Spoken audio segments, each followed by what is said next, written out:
बच्चों के जहन में आसानी से जगह बनाने वाले कॉमिक्स के किरदार चाचा चौधरी और साबू अब नई पीढ़ी को स्वच्छता का सबक सिखा रहे हैं। गंगा किनारे की गंदगी को बाय बाय करने का पाठ पढ़ा रही बच्चों को बेहद प्रिय पात्र चाचा चौधरी कॉमिक्स को नमामि गंगे ने पूर्व माध्यमिक कंपोजिट स्कूल कबीर चौरा के विद्यार्थियों में वितरित किया। छोटे बच्चों को स्वच्छता के प्रति ज्यादा जागरूक करने के उद्देश्य से नमामि गंगे राष्ट्रीय स्वच्छ गंगा मिशन द्वारा तैयार कॉमिक्स को बांटा गया। नमामि गंगे के इस अनोखे प्रयोग को बच्चों ने भी बहुत सराहा है। अपने पसंदीदा किरदार द्वारा दी गई स्वच्छता की सीख लेकर छोटे बच्चे स्वच्छता के प्रति ज्यादा जागरूक होंगे। नमामि गंगे काशी क्षेत्र के संयोजक राजेश शुक्ला ने बताया कि बच्चों को इस अभियान में शामिल करने का फायदा होगा, क्योंकि अगर बच्चे इस अभियान को आगे बढ़ाएंगे तो इसका पूरे समाज पर भी असर पड़ेगा। बच्चे इन कॉमिक्स को पढ़कर घर वालों और आस पड़ोस में स्वच्छता के बारे में बताएंगे।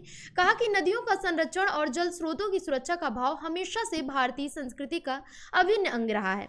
आज की स्थिति में नदी संरक्षण से अधिक श्रेयस्कर सामाजिक कार्य कुछ और नहीं है। मैं राजेश शुक्ला, गंगा सेवक, संयोजक नमामि गंगे काशी क्षेत्र।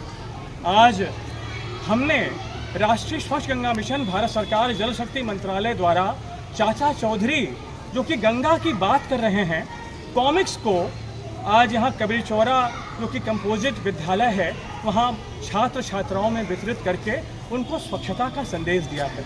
हमने यह भी संदेश दिया है कि हमारी नदियाँ जो माता की तरह हितकारिणी होती हैं और नदियों की स्वच्छता का ध्यान रखना हम सभी का कर्तव्य है और दायित्व है। इस कर्तव्य को निभाएं और इस कॉमिक्स जो कि चाचा चौधरी और साबू के ऊपर बनी हुई है और इस कॉमिक्स में हम सभी को चाचा चौधरी स्वच्छता का संदेश दे रहे हैं।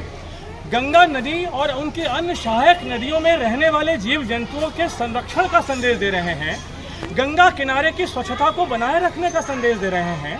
गंदगी दूर भगाने का संदेश दे रहे हैं। इन नन्हे मुन्ने बच्चों के साथ यह पत्रिका को वितरित करके हमने यह संकल्प दिलाया है कि इन बच्चों के माध्यम से आगे गंदगी ना हो, चाहे वो गंगा का तट हो या हमारे गली मोहल्ले का तट किनारा हो, हम सब स्वच्छता बनाए रखेंगे। इन बच्चों ने भी संकल्प लिया है। आइए इन बच्चों के साथ हम भी यह आत्मसात करें। फिलहाल इस खबर में बस